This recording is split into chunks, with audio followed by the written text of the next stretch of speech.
अस्सलाम वालेकुम। Cab 3 lecture 2 start करते हैं। कितने बच्चों का आज पहला दिन है? अच्छा माशाल्लाह। आप लोगों ने ये लेक्चर पहला यूट्यूब के ऊपर अपलोड किया था, ले लिया था? कितने बच्चों ने ले लिया था ये लेक्चर? अपलोडेड है, ऐसे ना करें, ठीक है। चलें, बहरहाल कल की क्लास बहुत इम्पोर्टेंट थी, लेकिन अच्छी बात यह है कि उसका कोई ताल्लुक आज की क्लास से नहीं है, बल्कि उसका ताल्लुक पूरे सब्जेक्ट से है, पास होने तक की बातों से था। ये कल हमने कुछ बात की थी कि क्या क्या चैलेंजेस आप फेस करते हैं सीएमए के पेपर में और उनको हमने कैसे एड्रेस करना है। फिर सिलेबस की क्या आउटलाइन है, इसको हमने डिस्कस किया था और आईकेप की स्टडी टेस्ट चैप्टर्स के हिसाब से ग्रिड्स में उनको बांट कर उसके बाद हमने पास्ट पेपर एनालिसिस देखा था और बिल्कुल जनरल डिस्कशन थी, ठीक है जी, जिसके अंदर हमने ये बात की थी कि पर्पस क्या है, क्या नॉलेज रिक्वायर्ड है, पिछला पढ़ा हुआ, क्या स्टडी मटेरियल यूज़ करेंगे, पेपर का कैसा फॉर्मेट होता है, कौन से टॉपिक्स बहुत इंपॉर्टेंट हैं, कौन से इंपॉर्टेंट हैं, कौन से कम इंपॉर्टेंट हैं। यानी ओवरऑल हमारा जो पूरा सिलेबस जो है वो हमारे सामने आ गया था, ताकि हम अपने तरतीब पढ़ते हुए सही रख सकें, कहाँ पे हमने एफ़र्ट बहुत ज़्यादा लगानी है, कहाँ पे बराबर सराबर लगानी है, ठीक है ना। तो ये जिन बच्चों ने आज एंट्री मारी है माशाल्लाह से, ये बराए मेहरबानी इस लेक्चर को बेशक सुकून से अपना टेक शेक लगाएं, मोबाइल पे सुन लें ऐसे करके, मुझे उससे कोई मसला नहीं, पर वो लेक्चर ले ज़रूर लें, क्योंकि ये इम्पॉर्टेंट बहुत है। इसमें सारे के सारा आपका जो वो रूट प्लान है पूरे सीएमए का, तो कल का दिन हमारा इसी के ऊपर लग गया था। हालांकि मैंने सोचा था कुछ पढ़ाऊंगा, लेकिन वो टाइम बचा ही नहीं। इस बार इस सारी कल की डिस्कशन में से किसी बच्चे को कोई सवाल है तो वो पूछ सकते हैं। थ्योरी का क्वेश्चन मैंने कल अर्ज़ किया था कि थ्योरी अव्वल तो बहुत कम आती है, और आती है तो 15 नंबर मैंने safely on a safer side मैंने 15 नंबर बोल दिए थे, 15 आते नहीं हैं, ठीक है। और दूसरी बात मैंने ये भी कही थी कि नॉर्मली थ्योरी आती किस तरह की है, जैसे हम मिसाल के तौर पे standard costing and variance analysis का चैप्टर पढ़ेंगे, हमने सारे सवाल करने हैं। वो एक दो बार उसने ऐसा कर लिया कि स्टैंडर्ड कॉस्ट वेरिएंसेस निकलवा के साथ में पूछ लिया, ज़रा रीजंस बता दो एडवर्स या फेवरेबल वेरिएंस के। अब ये थ्योरी है। जैसे डिसीजन मेकिंग का सवाल है, मिसाल के तौर पे उसमें एक डिसीजन होता है कि हम एक प्रोसेस करते हैं, उसमें जो है वो 2 या 3 प्रोडक्ट्स बनती हैं, 3 प्रोडक्ट्स बन गई जॉइंट प्रोडक्ट्स। अब वहाँ पे खड़े होकर स्प्लिट ऑफ पॉइंट पे वो अलग अलग हो रही हैं, जहाँ पे वहाँ पे फैसला करना है कि किन को वहीं स्प्लिट ऑफ पॉइंट पे भेज दें और किन को फर्दर प्रोसेस करें। ये हम डिसीजन मेकिंग में पढ़ेंगे। अब वहाँ पे आईकैप जो है वो कभी कभी सवाल के रिक्वायरमेंट में साथ बी पार्ट ये डाल देता है, मेन सवाल के साथ फर्दर प्रोसेसिंग का सवाल है, और साथ ये जो वो कह देता है, ये आउटसोर्सिंग जैसे है मिसाल के, तो आउटसोर्सिंग कहते हैं कि जी हम खुद चीज़ बना रहे हैं, हम खुद बनाने की बजाय वो किसी और से बनवा लें, वो चीज़ किसी और से बनवा लें और ख़ुद को और काम करने लग जाए। इस तरह का सवाल देगा और उसकी रिक्वायरमेंट बी रिक्वायरमेंट डाल देगा कि जी फर्दर प्रोसेसिंग, ये आउटसोर्सिंग जो है, ये आपने फाइनेंशियली तो कह दिया कि इससे फ़ायदा या नुकसान है, कोई अदर देन फाइनेंशियल फैक्टर्स भी बताओ जी। कंट्रोल लूज हो जाता है जी, क्वालिटी कंप्रोमाइज, इस तरह की बात है, ये थ्योरी होती है। और कोई इस तरह की बात सीएमए में ये नहीं कहेगा आपको कि ज़रा वेरिएबल कॉस्ट की डेफिनेशन बता दो, कह भी देगा तो आपको पता होगा, ऐसी बात नहीं है, ठीक है। तो ये 7-8 नंबर की अगर थ्योरी आएगी भी सही, तो वो जितनी को आएगी वो मैंने आपको रिसर्च किया था कि हैंड आउट जिस तरह से मैं बना रहा हूँ, उसमें आईकेप की किताब से ही मैंने थ्योरी एक्सट्रैक्ट करके थोड़ी थोड़ी डाल दी इस दफ़ा। पिछली बार वाले बच्चों को तो एंड पे जाके मिला था वो, क्योंकि बना रहा था। इस बार बना हुआ था तो हर चैप्टर के साथ साथ मैं डालता जाऊँगा और आपको देता जाऊँगा। और एडिशनल बात होगी तो वो भी हम उसमें इंक्लूड करते चले जाएंगे। तो थ्योरी ना इसमें एमसीक्यूज़ हैं, ना इसमें थ्योरी एज सच आती है। जितनी को थ्योरी की ज़रूरत है वो हम इंशाल्लाह करेंगे। हर टॉपिक के अंदर जब हम पहुंचेंगे, एडवांटेजेस क्या हैं, डिसएडवांटेजेस क्या हैं, बस यही मशहूर ज़माना है इसकी थ्योरी, और कोई खास थ्योरी नहीं है। और कोई क्वेश्चन? कल जिन्होंने क्लास ली थी उनसे पूछ रहा हूँ। होता है क्वेश्चन, असल में एंड पे क्लास का टाइम खत्म हो गया था तो मैं क्वेश्चन नहीं ले सका था जी। चलें फिर शुरू करें आज। अच्छा जी, बात हम कर रहे थे कि इतने गुस्से में बात ना करें अगर हम, तो सही है कि पर्पज़, थोड़ा सा पर्पज़ का पता हो कि हमारा इस सब्जेक्ट का पर्पज़ क्या है। तो जी सबसे पहला मेन पर्पज़ जो है वो इस सब्जेक्ट का है, आज भी मतलब ऑफिशियली कह सकते हैं, मैं आज पहुंच जाऊंगा कुछ ना कुछ कॉस्ट की बातों पर। थोड़ा सा आप लोगों को खुश रखने के लिए मैंने आज हैंड आउट में परसेंटेजेस कैलकुलेशन की थोड़ी सी रिवीजन डाल दी, को मार्कअप मार्जिन रिवाइज कर लेंगे, थोड़ी सी परसेंटेजेस जो सारी सीएमए के अंदर हमने जिनके साथ जो है वो नबर्द आजमा होना है, वो थोड़ी सी हम परसेंटेजेस रिवाइज कर लेंगे, लेकिन वैसे अभी थोड़ी सी बातें ऐसे ही हैं, ज़रा थोड़ा ओवरऑल फोकस जो है वो आपका बन जाए, यहाँ पे एक एक एक बाउंड्री नज़र आ जाए कि अच्छा जी यहाँ पर रहते हुए ये सब्जेक्ट ने जो है वो चलना है, बहुत सारी चीज़ें यहाँ पे फिर क्लियर हो जाती हैं आगे जाके सवालों के लिए, ठीक है। तो पर्पज़ में मैंने जैसे आपको कल कहा था, क्या कहा था वैसे, पर्पज़ क्या है? प्रोडक्ट कॉस्ट निकालना और डिसीजन मेकिंग करना। इसी बात को ज़रा थोड़ा सा और ज़रा तफसील से बात कर लें तो हम प्रोडक्ट कॉस्ट निकालना चाह रहे होते हैं, पर यूनिट, टोटल भी आ सकती है लेकिन नॉर्मली ये पर यूनिट प्रोडक्ट कॉस्ट जो है ये निकालने की तरफ जो है वो हमारा ध्यान होता है सब्जेक्ट में, ठीक है। अब प्रोडक्ट कॉस्ट निकालते क्यों हैं, कोई बता दे वजह, क्यों निकालते हैं प्रोडक्ट कॉस्ट? डिसीजन मेकिंग के लिए कॉस्ट निकाल। और ज़रा अकाउंटेंट से हट के ज़रा मैंगो मैन वाले जवाब दिया करो, आम आदमी वाले। जी बेटा, आपने एक चीज़ बेचनी है, ठीक है, उसकी एक सेल प्राइस सेट करनी पड़ेगी। सेल प्राइस सेट करने के लिए आपको पता होना चाहिए वो चीज़ आपको कॉस्ट कितनी करती है। एक कॉस्ट निकलेगी आपके सामने, उसके ऊपर आप अपने प्रॉफिट का एलिमेंट ऐड करेंगे तो आप सेल प्राइस डिटरमिन करेंगे। तो असल कहानी तो ये होती है कि आप product cost per unit calculate करते हैं यहाँ पर, और फिर उस कॉस्ट की बेस पर आप नॉर्मली जो है वो सेलिंग प्राइस डिटरमिन कर रहे होते हैं। तो सेल प्राइस पर यूनिट निकालना,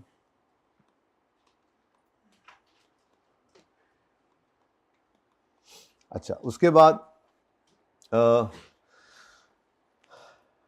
ये बात भी आपको यूज़ करनी पड़ी जाएगी थोड़ा बहुत, ये जो काम हम कर रहे होंगे इस सब्जेक्ट के अंदर, आप इन्वेंट्री वैल्यूएशन सीख कर आए हैं। तो वो इन्वेंट्री वैल्यूएशन असल में तो इन्वेंट्री वैल्यूएशन जो IS2 है वो यहीं से ही बोरो की हुई चीज़ें हैं, ख़ास तौर पे मैन्युफैक्चरिंग बिजनेस से जो रिलेटेड थी, ठीक है।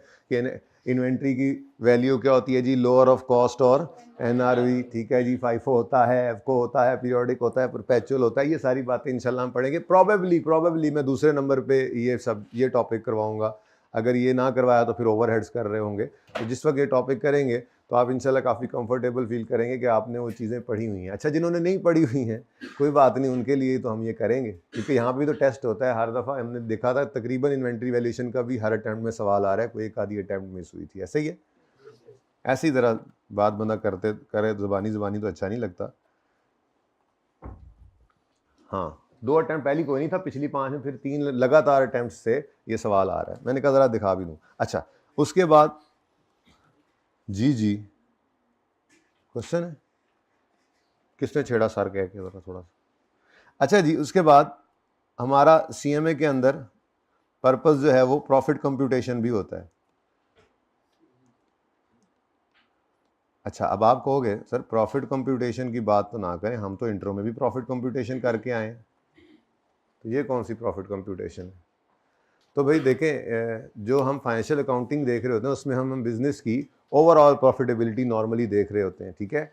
लेकिन कॉस्ट एंड मैनेजमेंट अकाउंटिंग के अंदर हम प्रॉफिट कैलकुलेशन को डिटेल्ड कर सकते हैं, यानी कि आप प्रॉफिट की कंप्यूटेशन जो है वो प्रोडक्ट वाइज भी कर सकते हैं। आप प्रॉफिट की कंप्यूटेशन जो है वो टोटल ऑर्गेनाइजेशन की भी कर सकते हैं। आप प्रॉफिट की कंप्यूटेशन जो है वो कस्टमर वाइज कर सकते हैं, ये हम देखेंगे इंशाल्लाह। और चल ही क्या रहा होता है, ये तो चल रहा होता है, एक कस्टमर ने एक ऑर्डर दिया, अच्छा जी बताएं जी अब इसको जो है वो हमें एक्सेप्ट करना चाहिए, नहीं करना चाहिए, या इस स्पेसिफिक ऑर्डर से हमें profit, even product wise, customer wise, ठीक है जी। आप रीजन वाइज, मतलब मैं जी अपने लाहौर रीजन की और कराची रीजन की और पेशावर रीजन की अलग अलग जो है प्रॉफिटेबिलिटी निकालना चाह रहा हूँ, तो ये हमारे CMA के सब्जेक्ट के अंदर ये खसूसियत है। नॉर्मली फाइनेंशियल अकाउंटिंग के अंदर नॉर्मली जो है वो हम ओवरऑल ऑर्गेनाइजेशन की प्रॉफिटेबिलिटी देख रहे होते हैं, तो यहाँ पर प्रॉफिट कंप्यूटेशन को हम ब्रेक कर सकते हैं, डिटेल्ड जा सकते हैं, ठीक है। तो रीजन वाइज भी हो सकता है एंड सो ऑन। अब ये मतलब ये तो अब एक एग्जॉस्टिव लिस्ट तो हो नहीं सकती है कि जी बस ये 4 चीज़ें ही हैं, जहाँ तक जा सकें आप जाएं, ठीक है। और बड़ी अहम बात जो यहाँ पर हम करते हैं, इस CMA का पर्पज़ एक क्या है, मैनेजेरियल डिसीजन मेकिंग करना।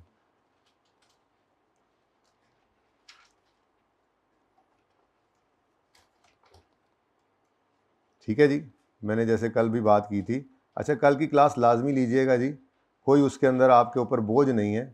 बहुत सारी बातें ऐसी हैं जिनसे आपको तसल्ली ही होगी, बेहतर महसूस करेंगे आप। आपको नज़र आ रहा होगा कि अच्छा यार, हाँ बस ये हमारे काबू की बात ही, ऐसी बात नहीं, लोगों ने डराया हुआ है। बाकी with in the passage of time आपको पता लगता भी जाएगा। अगर आप डेली आते रहें, रोज़ का काम रोज़ करते रहें, तो जो मुश्किल CMA के अंदर समझा जाता है कि जी सवाल कहाँ से शुरू करें, कैसे, वो हमने मसला तकरीबन हल कर लिया। और मैंने आपसे कल अर्ज़ किया था कि हम हर टॉपिक के हर सवाल को एक ही जगह से शुरू करते हैं, यानी फॉर्मेट की तरफ चले गए हैं इसके अंदर भी, तो वो काफ़ी हद तक मसला हल हो जाता है। बस आपकी रेगुलरिटी चाहिए, कॉलेज में, क्लास में भी और घर में भी, ठीक है। तो डिसीजन मेकिंग क्या है, मैंने आपको कहा था कि हम एक शिफ्ट में काम कर रहे हैं, हम 2 शिफ्ट में काम करना शुरू कर दें या एक में ही करते रहें, ठीक है जी। हम जो है वो 500 यूनिट्स हर ऑर्डर में मंगवाते हैं। अब जी बताएं, EOQ मॉडल एक पढ़ेंगे जाकर जी कि वो EOQ मॉडल क्या, और फिर बताएं जी अगर ज़्यादा मंगवाएं डिस्काउंट ले लें तो लेना चाहिए या नहीं, हम कस्टमर को डिस्काउंट ऑफ़र करें या ना करें, हम ये काम कर रहे हैं इसको बंद कर दें या चलाते रहें, हम ये काम कर रहे हैं जैसे भी बताया आउटसोर्सिंग हम किसी और से करवा लें या खुद करते रहें। तो ये मैनेजरियल डिसीजन मेकिंग हम यहाँ पे कर रहे होते हैं, ठीक है। चल, ये तो पर्पज़ की बात हो गई जी। अब चलो थोड़ा सा ये भी अभी देख लें। ये अभी आपके जो मैं नोट्स बना रहा था, हैंड आउट बना रहा था, उसी के अंदर से मैंने उठा के यहाँ लिख दिया, क्योंकि मैं फिर ये हैंड आउट सब कल से नहीं दूंगा। कल से ये अलग अलग हैंड आउट्स नहीं होंगे, आपको वो बेसिक्स वाला पूरा हैंड आउट मिल जाएगा जिसमें जितनी डिस्कशन अभी तक मैंने की है। हाँ, याद करवा, बैठा नहीं है मेरा कोई बच्चा, मुझे याद करवा दे जो, हाँ जो कल वाला ये हैंड आउट है ना, ये वाला मुझे याद करवाइएगा। ये भी मैं बेसिक्स वाले हैंड आउट के अंदर ही डाल दूंगा, ठीक है, ताकि वो एक बुकलेट बन जाए। ये अलग पड़ा हुआ था, ठीक है ना। तो जो कुछ मैं आज पढ़ा रहा हूँ या ऑनवर्ड्स हम पढ़ेंगे, वो सारा इस हैंड आउट के अंदर इकट्ठा होगा, तो फिर वो बुक की तरह से ही है पर बुक नहीं है, ठीक है ना। आपको मैंने बताया कि आपने टॉपिक एंड होने पर, वैसे ये टॉपिक एंड होने पर तो ICAP की किताब से कुछ नहीं मिलेगा, क्योंकि ICAP किताब के अंदर ये चैप्टर इस तरह से नहीं है, ना ग्रेड में है ना सिलेबस में है, लेकिन ये चैप्टर सारे CMA के अंदर यूज होना, इसके बगैर तो होना कुछ नहीं, ठीक है। तो इसके अलावा जब भी हम कोई चैप्टर करेंगे तो आपने चैप्टर एंड होने के बाद जो वीकेंड आ रहा हो उस पर बैठ के अपनी ICAP की स्टडी टेक्स्ट को देखना है, ऑडिट करना है, तसल्ली करनी है कि कोई चीज़ ऐसी तो नहीं है जो हमने छोड़ दी हो, जो रह गई होगी आप बताएंगे तो मैं करवा दूंगा, ठीक है ना। तो मैं इस तरह से हैंड आउट रोजाना नहीं दूंगा, बल्कि टॉपिक स्टार्ट होने से पहले मैं आपको ये पूरा बुकलेट दे दिया करूँगा। हाँ, ऐसे ही होगा, कभी कोई एक आध दिन लेट होगा तो उस दिन का हैंड आउट मिल जाया करेगा, और फिर आपका, क्योंकि वो बुकलेट एक तरह से आपकी बुक ही है, उसके ऊपर जो आप लिखेंगे वो आपके पास महफूज रहेगा और एंड में भी आपको काम आता रहेगा, वरना हैंड आउट वैसे संभाले नहीं जाते। लास्ट टाइम भी बच्चों के साथ ये मसला हो रहा था, ठीक है। तो आपके हैंड आउट के अंदर ये मौजूद है। फाइनेंशियल अकाउंटिंग हम पढ़ते आ रहे हैं, इंट्रो में पढ़ा है, शायद कुछ बच्चों ने FAR 1 में भी पढ़ा है इसको, ठीक है। FAR 1 कितने बच्चों ने पढ़ लिया, मैं ज़रा दोबारा, हाँ आज ज़्यादा है ना, ये देखो आदि मुजरिम थे ना इसलिए लेट आए। कल मैंने जब हाथ खड़े करवाए थे ना, जो बच्चे कम थे वो यही थे, हाँ ठीक है ना। अभी पहला रिजल्ट आना है इनका, इन्होंने पिछली बार ही दिया था ना CAF 1, सीरियस नहीं ना हो रहे। अच्छा, कहाँ थे हम, क्या बात करते हैं। हाँ, हम फाइनेंशियल अकाउंटिंग तो पढ़ते आ रहे थे। ये कॉस्ट एंड मैनेजमेंट अकाउंटिंग और फाइनेंशियल अकाउंटिंग में फ़र्क क्या है, तो ये कुछ मोटे मोटे फ़र्क हैं, बहुत ज़्यादा सारे हैं, वैसे तो 8 9 10 भी बन सकते हैं, लेकिन मैंने आसान से 3-4, अब ये थेरी है, 3-4 पॉइंट्स निकाल लिए हैं। अगर कभी वो 2-3 नंबर का पूछ ले कि डिफरेंस बता दो, अव्वल तो पूछना नहीं लगा, आज तक पूछा कभी नहीं है, पर पूछ भी लेगा तो इसी तरह से बातें होती हैं, ठीक है, जो थियोरेटिकल हो सकती हैं। तो बड़ी सादा सी बात है, फाइनेंशियल अकाउंटिंग जो है वो लीगल रिक्वायरमेंट होती है। जैसे लिस्टेड कंपनी है, ठीक है, उसके लिए ज़रूरी है फाइनेंशियल स्टेटमेंट्स बनाना, उनको ऑडिट करवाना, उनको पब्लिश करना और वेबसाइट पे लगाना और पता नहीं क्या क्या करना, वो शेयर होल्डर्स को भेजना, ठीक है। तो फाइनेंशियल अकाउंटिंग लीगल रिक्वायरमेंट है, ये ज़रूरी है, आपने फाइनेंशियल स्टेटमेंट्स बनाना है, ये ज़रूरी है, ठीक है। लेकिन कॉस्ट एंड मैनेजमेंट अकाउंटिंग जो है ये ऑप्शनल है, आप चाहो तो ये काम करो, ना चाहो तो ना करो, आपको कोई ज़बरदस्ती नहीं है, ठीक है। तो सबसे पहला डिफरेंस दोनों में क्या है, लीगल रिक्वायरमेंट होती है फाइनेंशियल अकाउंटिंग है, जबकि कॉस्ट एंड मैनेजमेंट अकाउंटिंग क्या है, optional, only produced if benefit of information exceed cost incurred in deriving it. आपने कॉस्ट मैनेजमेंट अकाउंटेंट रखा हुआ है, उसको तनख्वाह देते हो, तो उससे इन्फॉर्मेशन फिर जो प्रोड्यूस होती है उससे फ़ायदा ज़्यादा होता है उस कॉस्ट से, यानी कि कॉस्ट बेनिफिट एनालिसिस होता है, ठीक है। ये सिर्फ तब भी करते हैं आप कि अगर आपको ये कॉस्ट अकाउंटिंग करने से आपको जो बेनिफिट आना है, वो जितनी कॉस्ट उस इन्फॉर्मेशन को डिराइव करने में लग रही है वो बेनिफिट उससे ज़्यादा है, तो तभी करते हैं, कोई मजबूरी नहीं है, कोई ज़रूरी नहीं है। जबकि फाइनेंशियल स्टेटमेंट्स जो आप बना रहे हैं, फाइनेंशियल रिपोर्टिंग वाली, वो आपको 1 रुपये का फ़ायदा भी ना दे, आप मजबूर हैं, आपने ज़रूरी वो फाइनेंशियल स्टेटमेंट्स बनानी होती है। दूसरी बात, फाइनेंशियल अकाउंटिंग जो है वो सिर्फ पास्ट की बात करती है, ठीक है, जो कुछ हुआ उसको रिपोर्ट में डाल दिया। जबकि कॉस्ट एंड मैनेजमेंट अकाउंटिंग के अंदर हम पास्ट को भी देख रहे होते हैं और फ्यूचर को भी देख रहे होते हैं। फ्यूचर की क्या डिसीजन मेकिंग कर रहे हैं, ठीक है। पास्ट में जो हुआ उसकी बेस पर फ्यूचर के अंदर डिसीजन मेकिंग करते हैं हम, ठीक है। स्टैंडर्ड कॉस्टिंग स्टैंडर्ड बनाए थे, पास्ट में जो हो गया उसका वेरिएंस निकालते हैं और फ्यूचर के अंदर प्लानिंग कर रहे होते हैं। तो ये दोनों से डील करता है, पास्ट से भी और फ्यूचर से भी।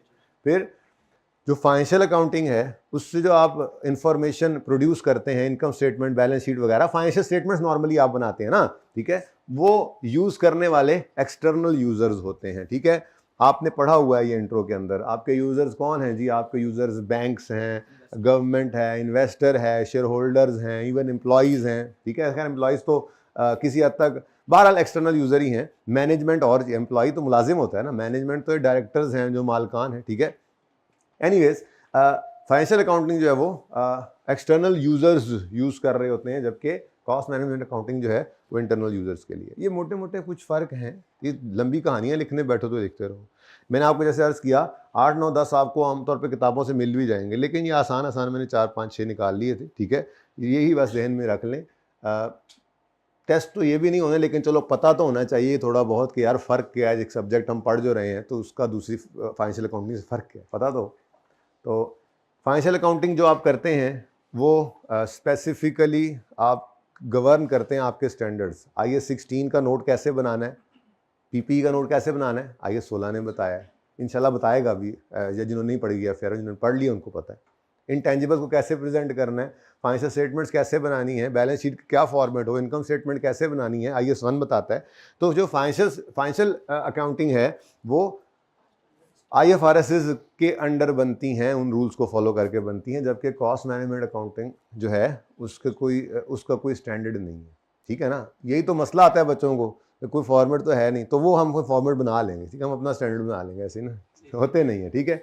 बस ऐसी जो है वो मशहूर बातें हैं, ठीक है, बस उन्हीं को यूज़ करके ये अकाउंटिंग हो रही होती है। तो ये किसी स्टैंडर्ड के अंडर नहीं आती, कोई स्टैंडर्ड इनको गवर्न नहीं करता। फिर फाइनेंशियल अकाउंटिंग जो है वो नॉर्मली एनुअली या सेमी एनुअली, क्वार्टरली भी फाइनेंशियल स्टेटमेंट्स जो है लिस्टेड कंपनी के एक एनुअल होते हैं डिटेल्ड, फिर हाफ ईयरली या क्वार्टरली भी वो फाइनेंशियल स्टेटमेंट्स बनाती हैं और बिल्कुल समरी सी होती है वो, ठीक है ना। तो इसमें से ये भी कभी कभार कुछ सिर्फ लिस्टेड के ऊपर ये सेमी एनुअली और क्वार्टरली फाइनेंशियल स्टेटमेंट्स बनाने की लीगल रिक्वायरमेंट है। बाकी जो कंपनीज होती हैं उनके लिए तो नॉर्मली वो बना लें, उनकी मर्जी ना बनाए तो उनको पूछता नहीं है, ठीक है। लेकिन कॉस्ट एंड मैनेजमेंट अकाउंटिंग जो है इसको आप एनुअल बनाएं, सेमी एनुअल बनाएं, मंथली बनाएं, वीकली बनाएं, डेली बनाएं, ऑरली बना लें भाई, वैसे डेली तक ही होता है नॉर्मली, ठीक है, ये काफ़ी है। प्रोडक्ट वाइज जा रहे हैं आप, पीरियड वाइज जा रहे हैं आप, जैसे मर्जी डिटेल बना लें आप बना सकते हैं, ठीक है। और फाइनेंशियल अकाउंटिंग का बेसिक पर्पस जो है वो फाइनेंशियल स्टेटमेंट्स बनाना ही होता है, ठीक है ना। वो कोई बच्चा कल इस क्लास में बैठा हुआ था, मैंने पर्पस बताया ना CMA का, तो अगली क्लास FAR 1 के अंदर वो आया तो कहने लगा, मैंने FAR 1 R2 थी, नहीं R2 था, अच्छा हाँ, कहने लगा कि ज़रा इसका भी पर्पस बता दें। मैंने कहा यार इसका पर्पस तो इंट्रो में बताया जाता है, फाइनेंशियल स्टेटमेंट्स प्रिपेयर करना। तो जो हम फाइनेंशियल अकाउंटिंग पढ़ रहे हैं उसका पर्पस क्या है? फाइनेंशियल स्टेटमेंट्स बनाना, वही लिखा हुआ है यहाँ पे, ठीक है।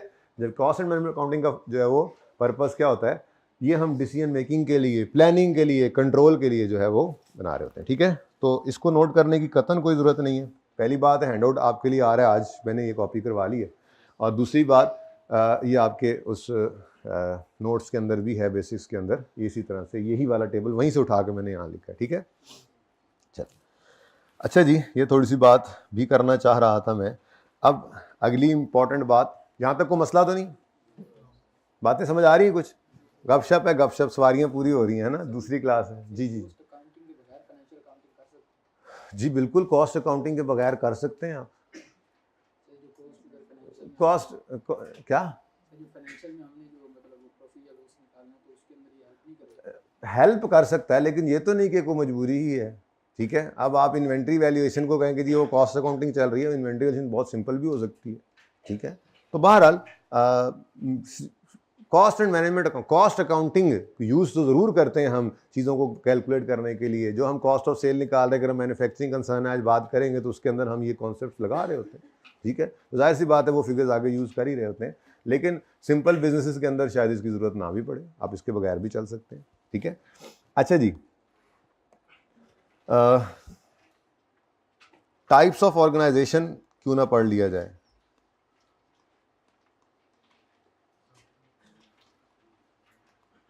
जी, कितनी तरह की ऑर्गेनाइजेशंस होती हैं जी? अच्छा, 3 तरह की, कौन कौन सी? अच्छा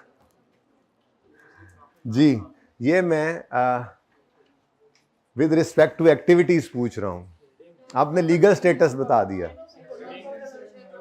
नहीं, लीगल स्टेटस फिर नॉन प्रॉफिट प्रॉफिट, वो लीगल स्टेटस। हाँ जी, trading business, manufacturing business, activities के पॉइंट ऑफ व्यू से, ठीक है। 3 तरह के बिजनेसेस हैं, 3 तरह की ऑर्गेनाइजेशंस होती हैं। ट्रेडिंग ऑर्गेनाइजेशन,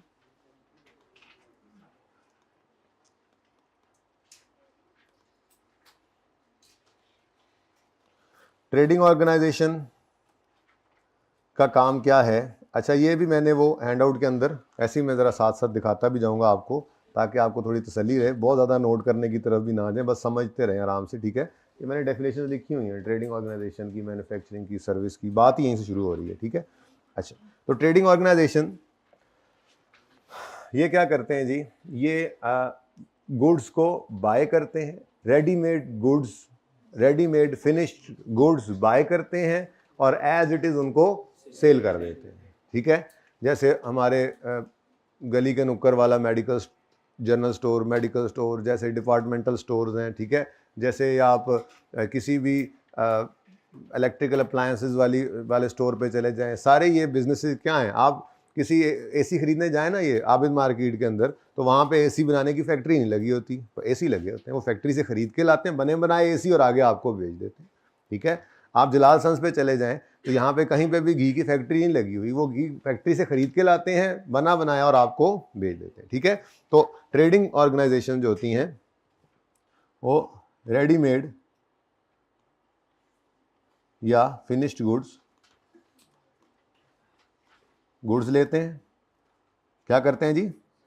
लेते हैं, परचेज करते हैं, परचेज्ड फ्रॉम सप्लायर। सप्लायर कह लें या मैन्युफैक्चरर कह लें, ज़रूरी नहीं है कि मैन्युफैक्चरर से ख़रीदें। सप्लायर कहीं और से कोई डिस्ट्रीब्यूटर फैक्ट्री से उठा के आगे दे रहा हो तो इसलिए मैंने सप्लायर लिख दिया। वो सप्लायर मैन्युफैक्चरर खुद भी हो सकता है, वो सप्लायर डिस्ट्रीब्यूटर भी हो सकता है। बस रेडीमेड फिनिश गुड्स इन्होंने परचेज करनी है और उनको एज इट इज़ कस्टमर को सेल कर देना है, ठीक है जी। आपने इंट्रो में भी ये पढ़ा।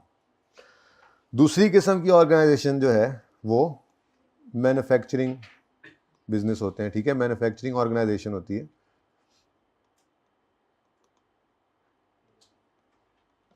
मैन्युफैक्चरिंग ऑर्गेनाइजेशन जो है वो रॉ मटेरियल परचेज करते हैं, उसको फैक्ट्री में डालते हैं, यानी प्रोडक्शन करते हैं, फिनिश्ड गुड तैयार करते हैं और फिर वो फिनिश गुड आगे कस्टमर को बेचते हैं।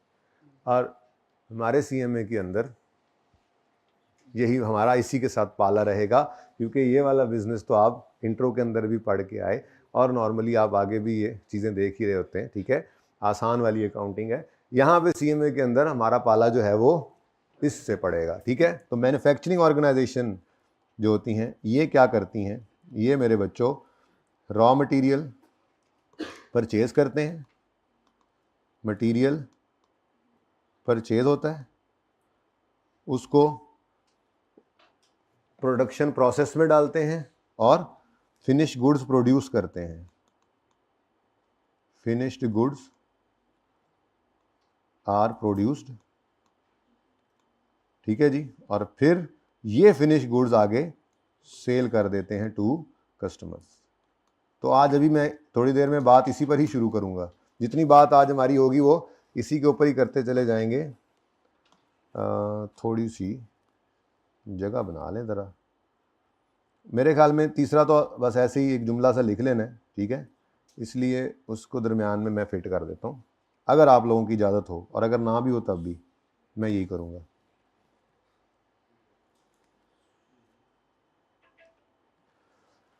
ठीक हो गया जी।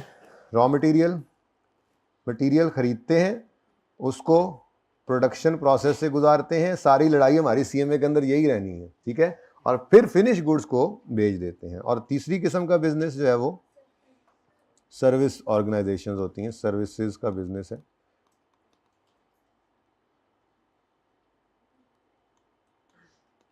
ठीक है जी। सर्विस ऑर्गेनाइजेशन क्या करती हैं, ये सर्विसेज रेंडर करती हैं,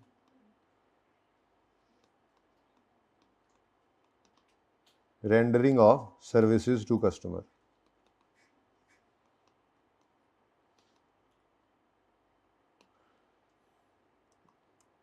जी, गुजारा हो रहा है कुछ? ये बेसिक वाला पहला हफ्ता जो इजी रहता है ना, वो फिर सारा सीए में परेशान रहता है, बस ये जहन में रखना है आपने, ठीक है। और जो इनको इजी नहीं लेता वो फिर सारा सीए में इंजॉय करता है, क्योंकि चीज़ें जो बहरहाल बुनियाद ही होती है, ठीक है। बिल्डिंग जितनी बड़ी आप मर्जी जो है वो मजबूत बना लें, अगर बुनियाद ही आपने कमज़ोर डाली होगी तो फिर मसला ही रहेगा, ठीक है। अच्छा जी, तो मिसाल के तौर पर मैंने आपको कहा, आपके जितने भी रिटेल स्टोर्स हैं, ठीक है, मिसाल के तौर पे जितने भी आपके कपड़ा मार्केट के अंदर बैठे हुए कपड़ा डीलर्स हैं, क्लॉथ डीलर्स, ठीक है, जितने भी आपके, जैसे मैंने बोला आबिद मार्केट, इलेक्ट्रिकल मार्केट के अंदर बैठे हुए इलेक्ट्रिकल के डीलर्स हैं, जितने भी आपके कार शोरूम्स वाले कार डीलर्स हैं, ये सारे के सारे क्या हैं, ये ट्रेडिंग बिजनेस है, ठीक है। चीज़ खरीदते हैं और आगे बेच देते हैं।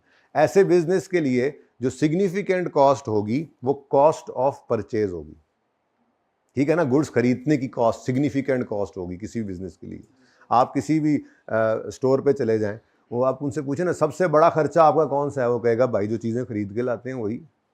आप गाड़ियों वाले के पास चले जाएं, शोरूम वाले के पास, उससे कहें सबसे बड़ा खर्चा क्या है जी आपका, सबसे बड़ा खर्चा खुद सोच के बताओ, बिजली का बिल, हाँ, सिक्योरिटी गार्ड की सैलरी सबसे बड़ा खर्चा होगा?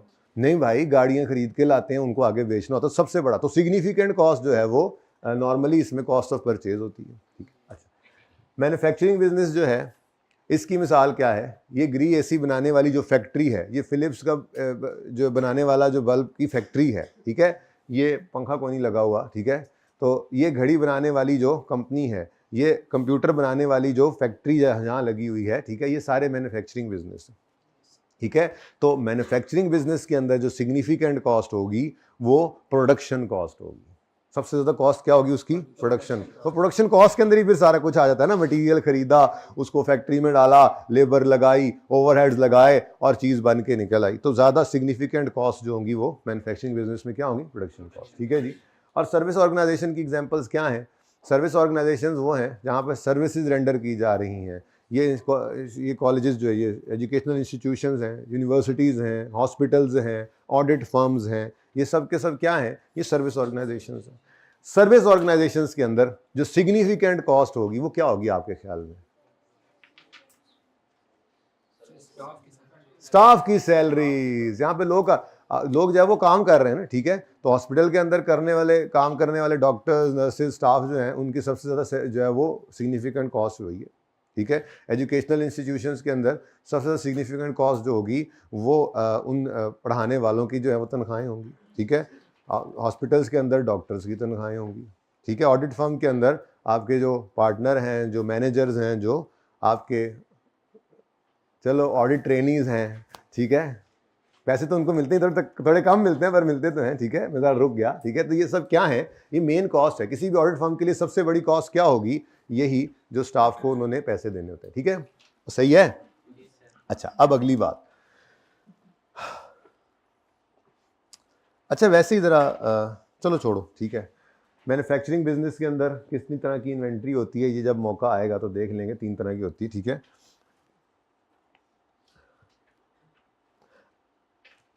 अच्छा जी, अब अगली अहम बात जो है वो मैं आज आपके साथ जो करने लगा हूं वो है जी कॉस्ट की क्लासिफिकेशन, ठीक है जी।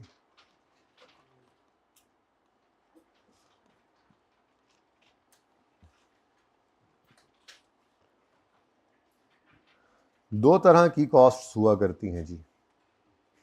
एक को हम कहते हैं प्रोडक्ट कॉस्ट, दूसरी को कहते हैं पीरियड कॉस्ट, ठीक है जी।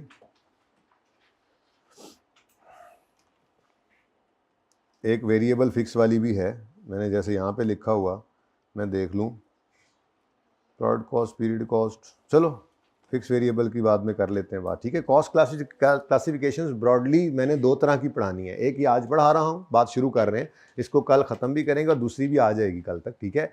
कॉस्ट को प्रोडक्ट कॉस्ट या पीरियड कॉस्ट की क्लासिफिकेशन में डाला जा सकता है, ठीक है।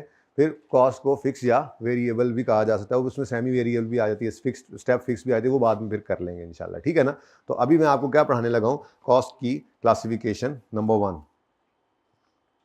पहली क्लासिफिकेशन में आज आपको कॉस्ट की पढ़ा रहा हूँ, और वो क्लासिफिकेशन क्या है जी, कॉस्ट प्रोडक्ट कॉस्ट भी हो सकती है और पीरियड कॉस्ट भी हो सकती है। जी बेटा, KFC मैन्युफैक्चरिंग है, लेकिन वो बर्गर बना के दे रहे हैं क्या, खरीद के दे रहे हैं?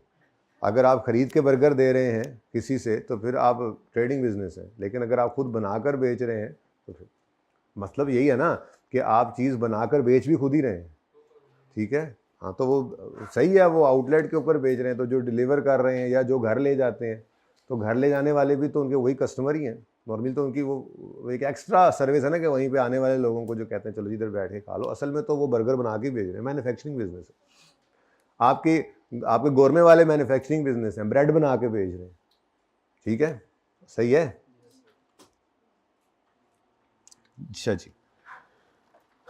अच्छा जी, प्रोडक्ट कॉस्ट और पीरियड कॉस्ट बहुत इंपॉर्टेंट। प्रोडक्ट कॉस्ट की निशानी क्या है? प्रोडक्ट कॉस्ट वो कॉस्ट होती हैं जो किसी फैक्ट्री के अंदर, देखें एक चीज़ ना आपने जहन के अंदर रखनी है, मैं एक ही जगह पर आपकी फैक्ट्री और बाकी सारी डिपार्टमेंट्स भी रख कर आपको समझा रहा हूं, ठीक है। कि मिसाल के तौर पे आपकी ये फैक्ट्री है, ठीक है जी, उसके बाद ये आपका एडमिन डिपार्टमेंट है, एडमिन एंड अकाउंट्स, HR वगैरह यहाँ पे आ जाते हैं, ठीक है जी। उसके बाद मिसाल के तौर पे ये आपका R&D डिपार्टमेंट है, यहाँ पे साइंसदान आपने बिठाए हुए हैं। मिसाल के तौर पे ये आपका सेल्स डिपार्टमेंट है, जहाँ पे आप यानी आप यहाँ चीज़ बनाकर यहीं पर ही आपने अपना आउटलेट भी यहीं पे बनाया हुआ है, ठीक है। तो बस ये ज़हन के अंदर रखना है कि ये फैक्ट्री की चार दीवारी के अंदर होने वाला हर खर्चा जो है ये प्रोडक्ट कॉस्ट है, ठीक है। अब उसकी आगे 3 किस्में जो मैं आपको आज बताने लगा हूं, उसको मटेरियल, लेबर और ओवरहेड में क्लासिफाई करते हैं। लेकिन प्रोडक्ट कॉस्ट क्या होती है, लिखी हुई है डेफिनेशन, आप नोट करने की तरफ ना जाइएगा, आपको मैं दिखा दूं। मैन्युफैक्चरिंग ऑर्गेनाइजेशन के अंदर प्रोडक्ट कॉस्ट होती है वो सारी कॉस्ट जो फैक्ट्री के अंदर मैन्युफैक्चर करने के लिए प्रोडक्ट को जो है वो इनकर हो रही है। तो सारी क्या है, अब आगे अलग से मैंने वैसे यहाँ पे बता दिया है प्रोडक्ट कॉस्ट ट्रेडिंग बिजनेस के अंदर क्या होती हैं, तो वो आप यहीं से पढ़िएगा। फिलहाल मुझे मैन्युफैक्चरिंग बिजनेस के साथ स्टिक करने दें, क्योंकि इसी को ही हमने आगे पढ़ना है, ठीक है। तो मैं कंफ्यूज नहीं करवा रहा आपको कि प्रोडक्ट कॉस्ट और पीरियड कॉस्ट तो दोनों के हिसाब से सेम है, प्रोडक्ट कॉस्ट दोनों का फर्क है ना। अभी बताया आपको, जैसे ट्रेडिंग बिजनेस के लिए सिग्निफिकेंट कॉस्ट क्या होगी, कॉस्ट ऑफ परचेज, तो प्रोडक्ट कॉस्ट क्या है उसकी, कॉस्ट ऑफ परचेज। और मैन्युफैक्चरिंग बिजनेस की प्रोडक्ट कॉस्ट क्या होगी, cost of manufacturing, cost of production, ठीक है। तो वो आप यहीं से कल पढ़ लीजिएगा जब आपको हैंड आउट दे दूंगा, या अभी भी दिल किया तो मैं बता दूंगा। लेकिन फिलहाल मैं आपको ये पढ़ाने लगा हूँ, यहाँ से लेकर ये आपका जो हैंड आउट के अंदर आएगा ना, ठीक है। प्रोडक्ट कॉस्ट मैन्युफैक्चरिंग बिजनेस के अंदर 3 तरह की होती हैं, ये बात करने लगा हूँ, ठीक है। तो फैक्ट्री की 4 दीवारी जहन के अंदर रखिएगा। Product cost are all those cost, सिर्फ पिक्चर ले लीजिएगा, तसल्ली के लिए लेनी है, वैसे ज़रूरत नहीं है, बता रहा हूँ कि मैंने आपके लिए बेसिक्स में लिखा हुआ है, सिर्फ समझिए आज, ठीक है। वो माजरत बस हैंड आउट पूरा तरतीब से बन नहीं सका, बन भी जाता तो मैंने ऐसे ही पढ़ाना होता है कि मैं आपको पढ़ा के कहता हूँ सारी बात लिखी हुई मैंने आपको इस तरह से टेबलर फॉर्म में, सवाल भी ऐसे ही करवा रहा होता हूँ, जो सवाल में लिखा हुआ है ऐसे ही टेबल बना के आपको समझा देता हूँ, फिर कहता हूँ देख लो आप, कोई मसला नहीं है उसके अंदर। तो ये तरतीब ऐसी ही होगी, मैं पढ़ा तो ऐसे ही रहा हूँगा, घर पर जाके आपने उसको तसल्ली से एक बार देख लेना है, इसमें कोई ऐसी चीज़ तो नहीं जो रह गई है क्लास में डिस्कशन होगी, ठीक है। तो product cost are all those costs that are incurred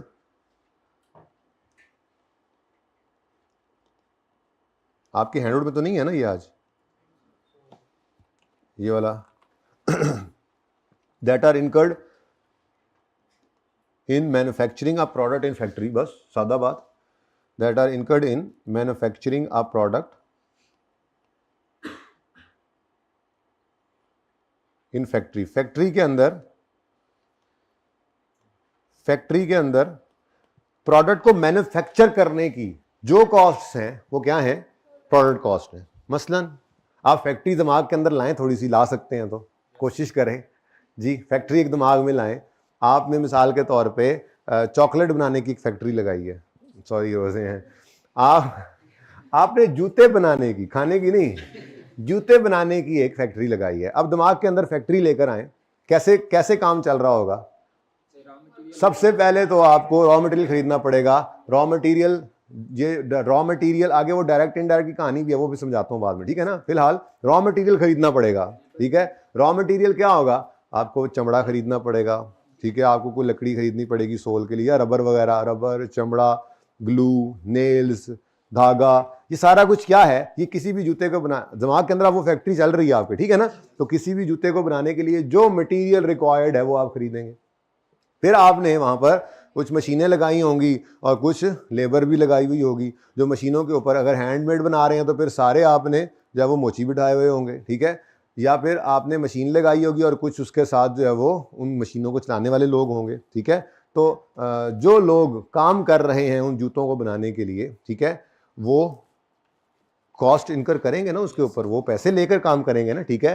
तो वो लेबर कॉस्ट है। अच्छा, वो भी अब दो तरह की होगी, डायरेक्ट इनडायरेक्ट, वो भी समझाता हूँ अभी, ठीक है। कुछ लोग डायरेक्टली जूता बना रहे होंगे और कुछ लोग उनको जूता लगा रहे होंगे, काम करो काम करो काम करो, ठीक है। कुछ लोग बाहर बैठे होंगे फैक्ट्री के दरवाजे पे, कोई अंदर ना आ जाए। तो ये सारे डिफरेंट लोग हैं जो फैक्ट्री की चार दीवारी से रिलेट करते हैं। तो प्रोडक्शन कॉस्ट तो है, तो फिर आगे वो डायरेक्ट इनडायरेक्ट क्लासिफिकेशन है, वो बताता हूँ।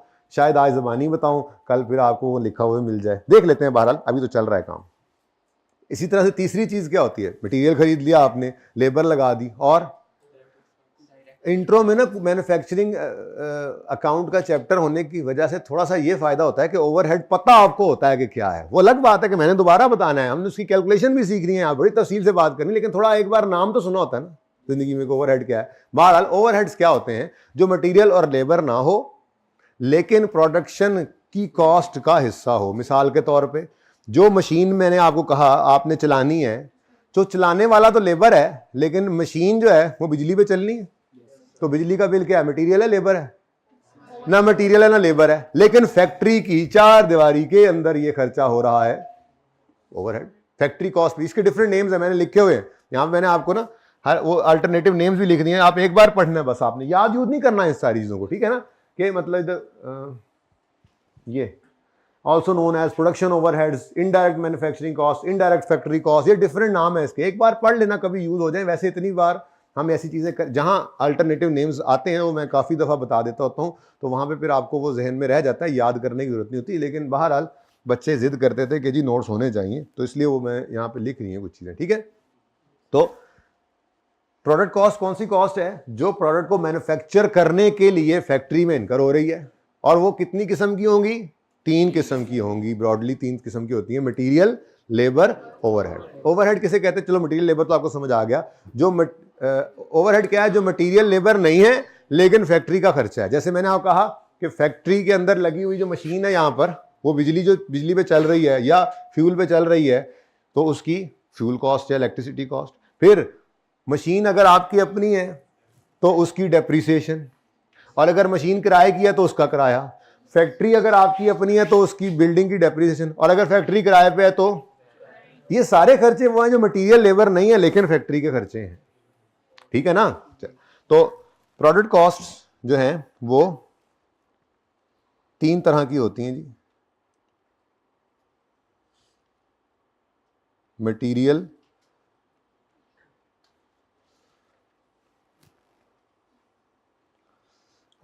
बल्कि मैं यूं कर दूं, जरा अगली बात भी कर लें, डायरेक्ट मटेरियल,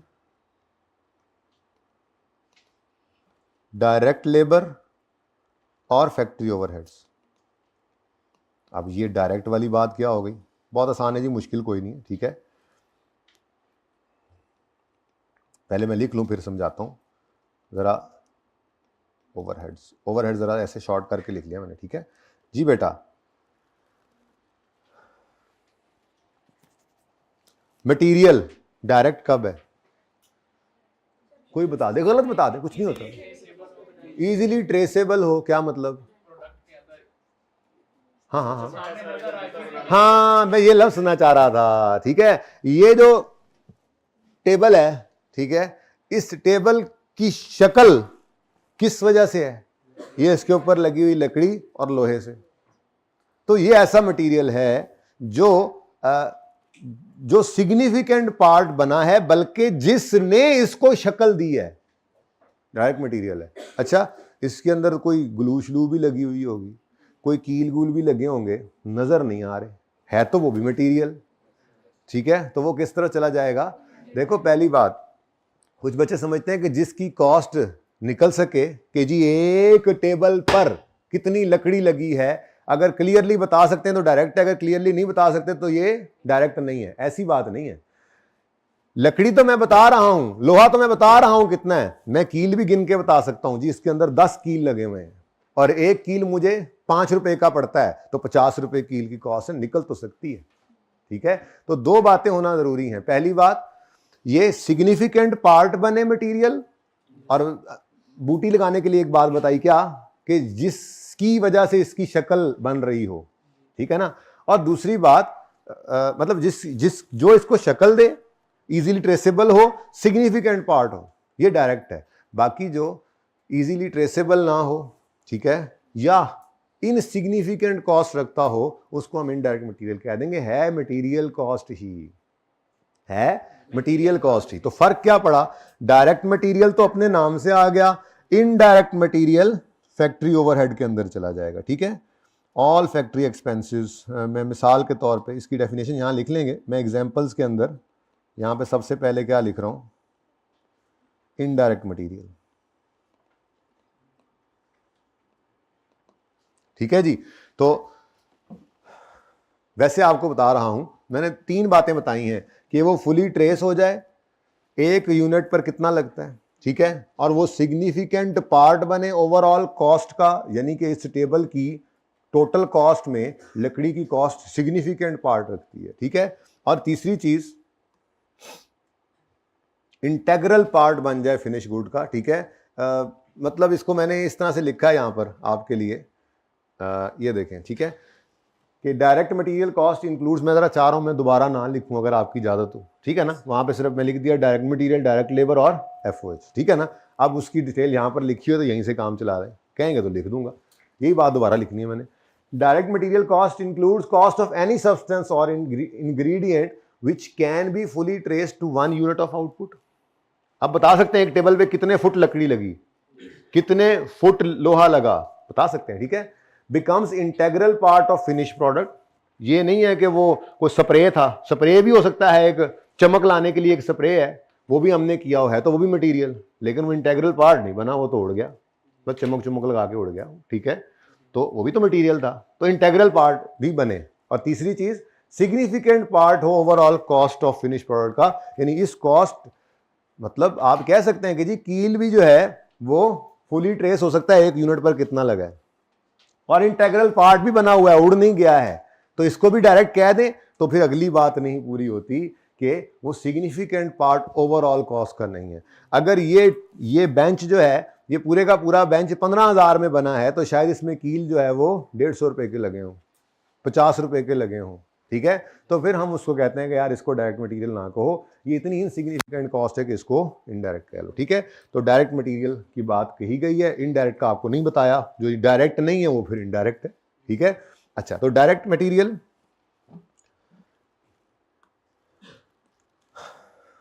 फुली ट्रेस हो सके, चलो अब वहां पे लिखा हुआ है इंटेग्रल पार्ट बने, लिख दूं या काम चला लेंगे? चलें ठीक है। अच्छा, अगली बात, डायरेक्ट लेबर के बारे में बताओ जी। डायरेक्ट लेबर, पार्ट 2 शुरू करना है, करें।